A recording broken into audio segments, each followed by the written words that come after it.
देवी सर्वभूतेषु मत्रूपेण संस्थिता नमस्तस्यै नमस्तस्यै नमस्तस्यै नमो नमः। या देवी सर्वभूतेषु शक्तिरूपेण संस्थिता नमस्तस्यै नमस्तस्यै नमस्तस्यै नमो नमः।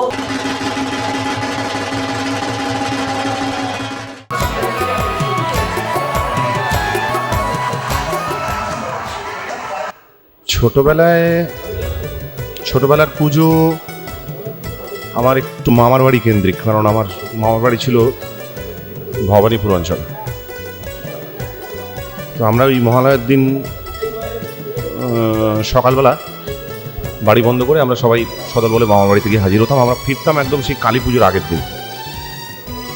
তো ভবানীপুরের অঞ্চলের যে পুজোগুলো, আমার মামার বাড়ি ছিল হচ্ছে স্কুল রো অঞ্চলে, যেটা স্কুল রো বলে, অর্থাৎ শ্যামাপ্রসাদ মুখার্জি রোড, যোগবাবুর বাজারের সামনাসামনি। ওই অঞ্চলে অনেকগুলো পুজো হতো, এখনও হয়। যদিও সেই পুজোগুলোর এখন আর অত কৌলিন্য নেই, কিন্তু সেই সময় এই পুজোগুলো খুব নামকরা পুজো ছিল। তো আমার জীবনের প্রথম জনসমক্ষে গান করার অভিজ্ঞতা ওই রকম একটা পুজো প্যান্ডেলে স্কুল রোতে। তখন আমার বছর 8 বয়স। আমার মামার বাড়ির সামনেই একটা ক্লাব ছিল, যেটা সভ্য ছিলেন আমার মামারাই। তো তখন সাংঘাতিক গানের নেশা ছোটবেলায়, এবং মানে একটা সময় ছিল যে যখন ওই সময়টায় কেউ শুধু একটা গান গাইতে বলার অপেক্ষা, মানে একটা গান গাইতে বলে 10টা গান শুনিয়ে দেবো, এরকম একটা ব্যাপার। তো ওই প্রথম পুজোয় ষষ্ঠীর দিন ঠাকুরের সামনে একটা এরকম প্ল্যাটফর্ম মতো তৈরি করে সেখানে ফাংশন হতো। সেখানে অনেক শিল্পী, বাইরে থেকেও অনেক শিল্পী গান করতে আসতেন। তো ওই আমার প্রথম, সেটা বোধহয় 1969 সাল খুব সম্ভবত, বা 70 সাল হবে, ওই আমার প্রথম পুজোয় গান করা। অথচ উল্লেখযোগ্য ঘটনা ডেফিনেটলি, মানে প্রথম পাবলিক ফাংশনে গান করা। যদিও একটাই গান করেছিলাম, উদ্বোধনী সঙ্গীত। সে গানটা ছিল আমাদের মান্নাদের গান, ললিতা ওকে আর চলে যেতে বল না। তো সেটার ডেফিনেটলি, সেটার যে স্মৃতিটা, সেটা খুব এখনো জল করে মনে মনে। হওয়ার সাথে সাথে আগে বয়স যখন কম ছিল, এটা সবার ক্ষেত্রেই হয়, আমার মনে হয় শুধু আমার ক্ষেত্রে নয়, বয়স যখন কম থাকে তখন আমাদের সবার মনে আনন্দটা অনেক বেশি থাকে। ছোটোখাটো শারীরিক অস্বাচ্ছন্দ্যগুলো আমরা অত গুরুত্ব দিয়ে চিন্তা করিনি। এই যে এখন আমাদের মনে হয় না যে ভীষণ গরম লাগছে, ঘাম হচ্ছে, ছোটোবেলাতেও হতো, কিন্তু ছোটোবেলাতে যেহেতু মনে স্ফূর্তিটা অনেক বেশি ছিল, আনন্দটা অনেক বেশি ছিল, সেই জন্য এই ছোটোখাটো অসুবিধাগুলো অত গুরুত্ব দিতাম না। এখন বয়স হয়েছে, অন্যান্য অনেক ধরনের জটিলতা এসছে, মনের ওই আনন্দগুলোও আর নেই কিন্তু এখন আর। যার জন্যে এই লোকের ভিড় দেখলেই এখন উল্টো দিকে হাঁটা দিই, মানে ভিড়ের মধ্যে তো যেতেই ইচ্ছে করে না। কিন্তু ছোটোবেলায় পুজোর ওই ভিড়টাই আমাদের কাছে একটা বিশেষ আকর্ষণ ছিল, এবং ওই ভিড়ের সঙ্গে শরীরের সঙ্গে শরীর মিলিয়ে হাঁটা, পায়ে ফসকা পড়ে যাচ্ছে নতুন জুতো, এবং হেঁটে হেঁটে ঠাকুর দেখার মধ্যে একটা বিরাট গৌরবের ব্যাপার ছিল। মানে স্কুলে আবার যখন পুজো ছুটি পরে যখন স্কুলে যেতাম, কে কটা ঠাকুর দেখলো এবং কতটা জায়গা নিয়ে ঠাকুর দেখলো, এটা নিয়ে একটা বিরাট তর্ক হতো বন্ধু বান্ধবদের মধ্যে। এবং কেউ বলে আমরা গাড়ি করে ঠাকুর দেখেছি। গাড়ি করে ঠাকুর দেখাটাকে আমরা কোনো ঠাকুর দেখা বলেই মনে করতাম না। পায়ে হেঁটে যদি ঠাকুর নাই দেখালো তাহলে সেটা ঠাকুর দেখা নয়। এবং সারা রাত্রি ধরে নর্থ ক্যালকাটার ঠাকুর দেখা, বা একদিন সারা রাত্রি ধরে শুধু সাউথ ক্যালকাটার ঠাকুর দেখা, এইটা নিয়ে আমাদের মধ্যে একটা বন্ধু বান্ধবদের মধ্যে প্রতিযোগিতা হতো। এগুলো এখন বয়স হয়েছে, কিন্তু ওই মনের আনন্দটা চলে গেছে বললাম।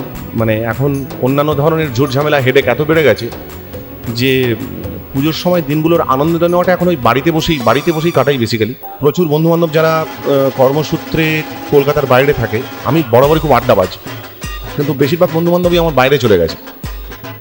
তারা কেউ এই শহরের বাইরে রয়েছে, দেশের অন্যান্য জায়গায় রয়েছে, বা কেউ বিদেশে থাকে। তো এইবারের পুজোয় যেমন আমার 2 বন্ধু যারা আমেরিকাতে থাকে, তারা আসছে এবার পুজোয়। অলরেডি একজন এসে পৌঁছে গেছে। তো আমাদের একটা পুজোর সময় জোর আড্ডা হবে, হয় আমার বাড়িতে বসবো, নয় অন্য কোনো বন্ধু বান্ধবের বাড়িতে বসাবে, কিন্তু রাস্তাঘাটে বেরোনোর কোনো গল্প নেই। গানের ক্যাসেট নিই এই জন্যে যে আমার নিজের মনে হয়েছে যে গত 7 বছরে বেশ কিছু ক্যাসেট করেছি, এবং গত 7 বছরে প্রত্যেকবারই পুজোর অ্যালবাম ছিল। এই বছরটা করিনি এই জন্যে, শুধু পুজোর অ্যালবাম বলে না, আমি একটু রাশ টেনে ধরতে চাইছি। একটু নতুন কিছুর থেকে বড় কথা হচ্ছে যে দুটো ব্যাপার। 1 নম্বর, আমার যেটা মনে হয় যে গান বাজনার যে পরিমাণে হচ্ছে, গান বাজনার পরিমাণটা একটু কম হওয়া দরকার। আমরা যে পরিমাণে গান প্রডিউস হচ্ছে বাজারে দেখতে পাচ্ছি, তত সব সেই গানের যত গান বেরোচ্ছে, রিলিজড হচ্ছে যত গান, তার 30% 40% গানও তো মানুষ শুনছে না, বা মানুষের কানে পৌঁছচ্ছে না, বা মানুষের কানে পৌঁছে দেওয়ার ব্যবস্থা হচ্ছে না। আমি তো শ্রোতাদের সঙ্গে কথা বলে দেখছি, যারা অনুষ্ঠান শুনতে আসে না আমাদের, বেশিরভাগ গান সম্পর্কে তাদের কাছে কোনো ইনফরমেশনই নেই, তারা জানেনই না যে গানগুলো বেরিয়েছে। তো যেখানে মানুষের কাছে খবরই পৌঁছে দেওয়া হচ্ছে না যে একটা ছেলে কি গান করলো বা একটা মেয়ে কি নতুন গান করলো, সেখানে ক্রমাগত গানের সংখ্যা বাড়িয়ে যাওয়া, আমি সেটার বিরোধী। আর ব্যক্তিগতভাবে আমি একটু দাঁড়িয়ে একটু চিন্তা করতে চাই, কারণ আমাদের সময়টা কিন্তু খুব গোলমেলে। এই যে এমন একটা সময়ের ভেতর দিয়ে বাংলা গানটা যাচ্ছে, টালমাটালের থেকেও বড় কথা হচ্ছে একটা পরিবর্তন আসছে। কিন্তু একটা গোষ্ঠী চাইছে এই পরিবর্তনটা যাতে না হয়, অর্থাৎ সবই সেই 50-60টার দশকে পড়ে থাকুক। আবার কিছু এই জেনারেশনের নতুন ছেলে মেয়ে, তারা নতুনভাবে চিন্তা ভাবনা করছে, গান বাজনাটাকে নতুন দৃষ্টিভঙ্গি থেকে দেখছে। এই সব কিছু টানাপোড়েনের মধ্যে বাংলা গানটা কীরকম চেহারা নেবে সেটা নিয়ে কিন্তু একটা দোলাচল রয়েছে। এখন একটা ওই পরিবর্তনের ফেজের ভেতর দিয়ে আমরা যাচ্ছি। এই সময় একটুখানি সঠিকভাবে চিন্তা করে কিন্তু আমাদের কাজ করতে হবে। একটা কোনো ভুল কাজ আমাদেরকে 10টা বছর পেছিয়ে দিতে পারে, আমাদের 10টা বছর পেছিয়ে দিতে পারে, এটা কিন্তু আমাদের মনে রাখতে হবে। এখন কিন্তু গান রেকর্ড করাটা 30 বছর আগেকার মতো পরিস্থিতি নেই। তখন কিন্তু অনেক ভেবে চিন্তে কাজ করা হতো। এখন ভাবনা চিন্তা করার বিশেষ অবকাশ দেয় না কেউ।